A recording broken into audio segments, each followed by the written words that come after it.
So I've been planning out my credit card strategy for 2025. 2024 was a good year for me when it comes to earning and redeeming points. I think that I did a really good job at earning points with programs that I find to be very valuable. Now, some people may hear that and go, well, shouldn't you always try to earn points with programs that are really valuable? You should, but sometimes what will end up happening is that cards will end up having elevated welcome offers they may end up applying for, and then after you end up getting those cards and earning those points, you realize that not only was the card not as good as you thought it was, but also the points that you got may end up even becoming a hassle to redeem. But that wasn't the case for me in 2024. I want to go over what I did in 2024 and why I felt that it was a smart year when it comes to strategy, and why I'm going to try to continue on a very similar strategy going into 2025. So I kicked off 2024 by first applying for and getting approved for the Hawaiian Airlines business credit card from Barclays. Now, I didn't just get this card so that I could fly with Hawaiian Airlines. I got this card because Hawaiian Airlines was purchased by Alaskan Airlines, and after they ended up getting purchased, the question ended up coming up of, well, what would happen to Hawaiian Airlines miles? Would you be able to easily convert them over to being Alaskan Airlines miles? Because if that was the case, then that would make Hawaiian Airlines miles a lot more valuable because of how valuable Alaskan Airlines miles are. Now, after the two companies began to integrate, Alaskan Airlines made it very easy to be able to transfer over your Hawaiian Airlines miles to your Alaskan Airlines account, and they allowed you to do it at a 1-to-1 ratio.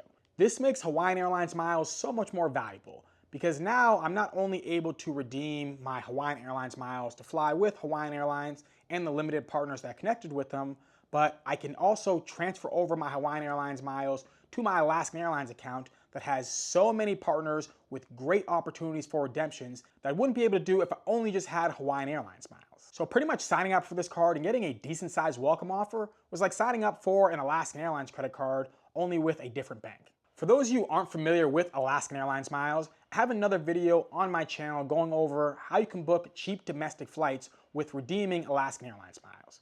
But Alaskan Airlines miles aren't only just for redeeming for cheap domestic flights. You can also get some really good sweet spots with redeeming their miles for international travel as well. Check out that video to learn more about Alaskan Airlines miles, because once you realize how powerful they are, you're probably going to want to add some to your account. Now, the next card that I applied for was the Chase Ink Unlimited card.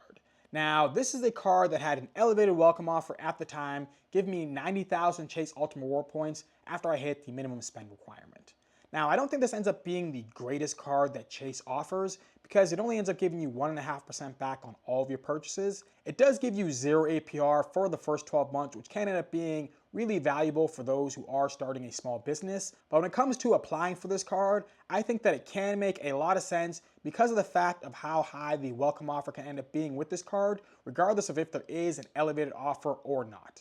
And the points you end up earning with this card, while it is marketed as cash back, are Chase Ultimate Reward points that can end up being transferred over to transfer partners if you happen to have a card like either the Chase Sapphire Preferred, the Chase Sapphire Reserved, or the Ink Preferred. Now for me, a high percentage of my Chase Ultimate Reward points get transferred over to the World of Hyatt program.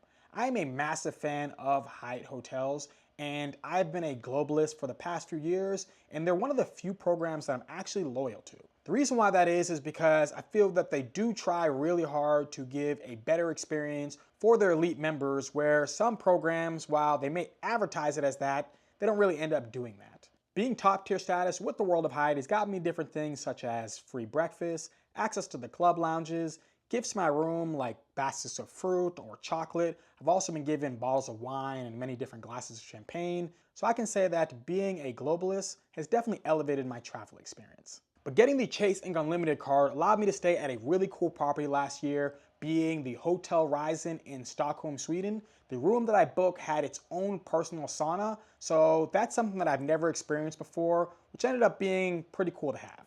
Now, if you happen to be interested in the Chase Ink Unlimited card or many of the different cards I'm going to name in this video, then check in my description box to learn more. If you do decide to use any of my links, it does really help out the channel, and I'll be incredibly thankful for your support. Now, after getting the Chase Ink Unlimited card, I told myself that although I do love earning points and miles, it's time to get a card that's going to give me cash back. Because while points and miles may cover an enormous amount of my travel costs, travel can still end up being expensive even when the cost of your flight and hotel is completely covered. Because there still are things like Uber rides and ferries and even just eating at these different destinations. So this is when I decided to apply for and got approved for the US Bank Triple Cash Card. Now, I can't remember exactly what the welcome offer was at the time. It was elevated, but it was somewhere near about $600 to $700 after hitting the minimum spend requirement. I typically try not to be someone who spends a lot when I am traveling because while I may travel like a baller, getting nice hotels and flying in business and first class, I'm not really a baller. So when I travel to these different destinations, unless I'm going to somewhere like Istanbul where I feel that everything is super affordable there, I have to be smart about my spending habits. So getting the US Bank Triple Cash Card and adding hundreds of dollars to my travel budget really helped me out in 2024. So even if you are someone who does love getting cards that earn points and miles, don't overlook getting a cashback card because all it'll end up doing is increasing your travel fund. Now this next card that I got was one that wasn't even on my radar to begin 2024.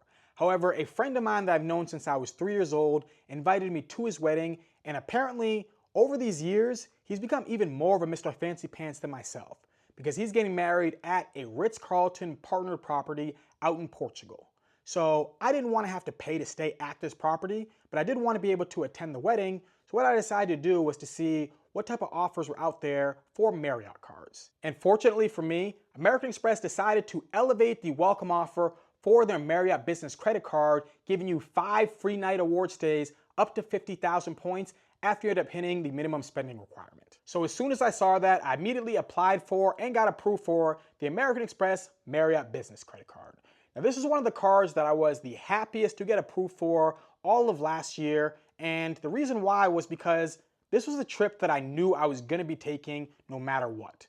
All the other trips that I end up booking are ones that I would like to take, but if I end up canceling, it's not really that huge of a deal because, well, Vietnam isn't going anywhere or Japan isn't going anywhere, so there'll always be other times where I'll be able to go there. But when I'm looking to go over to Portugal, although Portugal isn't going anywhere, going to Portugal specifically for my buddy's wedding to be there to support him on his big day is something that's only going to ever happen one time. So being able to get this card to cover my almost $2,000 in hotel costs to attend this wedding meant a lot to me. Because if I didn't end up getting approved for this card, I most likely would have just redeemed a lot of Chase Ultimate Reward points to be able to stay at that Marriott property. This is going to be the first destination wedding that I've ever went to, so I'm super excited about that.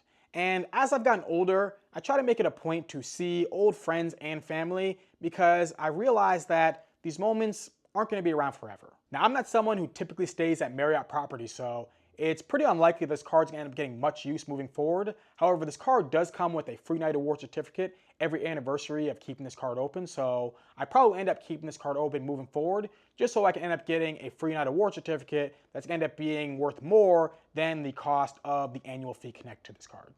Now, though the first 4 cards that I got in the year were business cards, I did end off by getting 2 personal cards, and those were the Hawaiian Airlines personal card and then the Aeroplane card from Chase.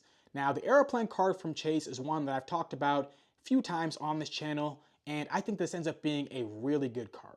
If you are someone who likes to use the travel portal, this card can end up being more powerful than something like the Chase Sapphire Reserved when you are trying to pay yourself back for travel purchases. It did get a little bit nerfed to begin this year, adding a cap, but I still think it ends up being a really strong card. So if you are someone who does like to redeem with the Chase Sapphire Preferred or Reserved through the travel portal, I would say check out my video on the Aeroplane card because you may end up getting more value with this card as compared to what you end up getting from those other cards. Now, after getting approved for all these cards, I got rejected for the next few cards that I applied for.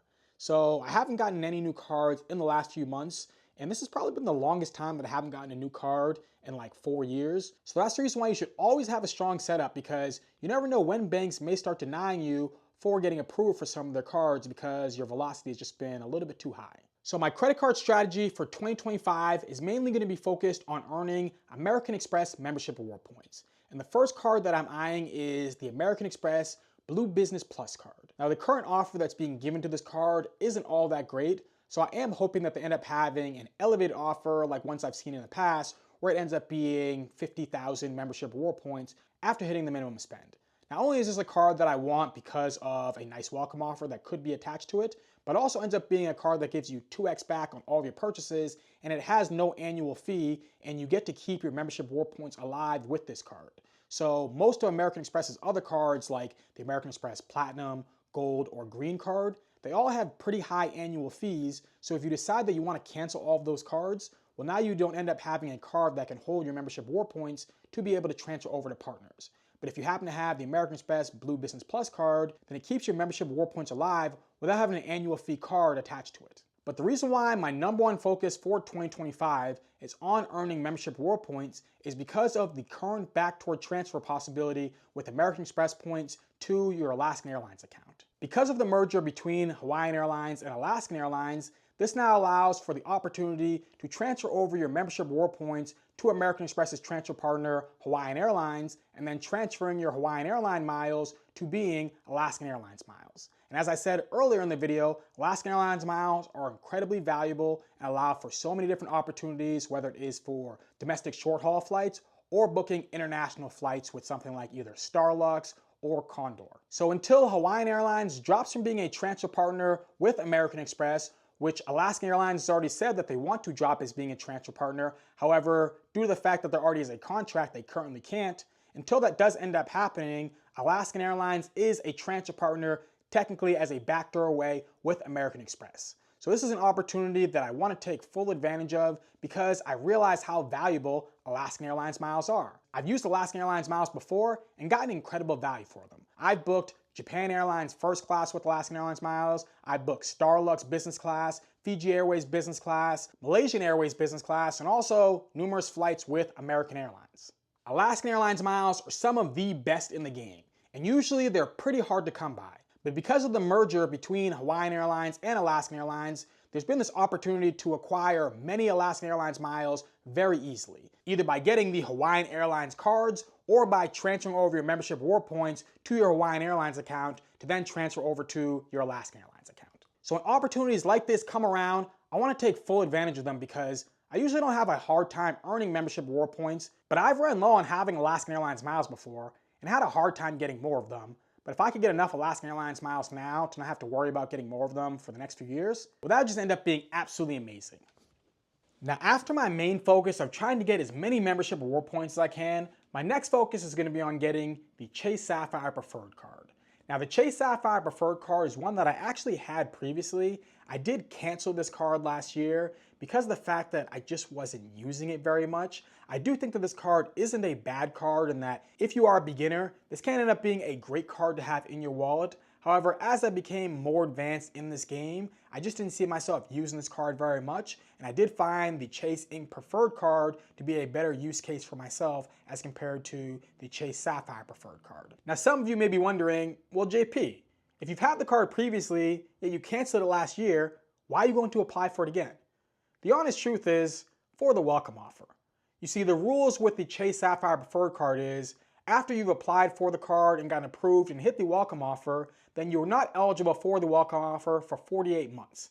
I've gotten the card over 48 months ago, so I now do qualify for the welcome offer. And since I love Ultimate Reward points to be able to stay at Hyatt hotels, I would love to earn some more in 2025 because I just see myself burning through my Ultimate Reward points pretty fast. Now, I'm currently over 524, which means that I probably will end up getting denied for the card if I decided to apply for it right now. So what I'm hoping is going to happen is that I'm going to be mainly focused on getting as many membership reward points as I can, and then when I end up dropping under 524, that hopefully ends up being an elevated offer for this card because it seems like they end up having an elevated offer for either the Chase Sapphire Preferred or the Chase Sapphire Reserved one time throughout the year. And if either one of those cards ends up having an elevated offer, then I'm going to end up applying for it as soon as I end up dropping under Chase 524.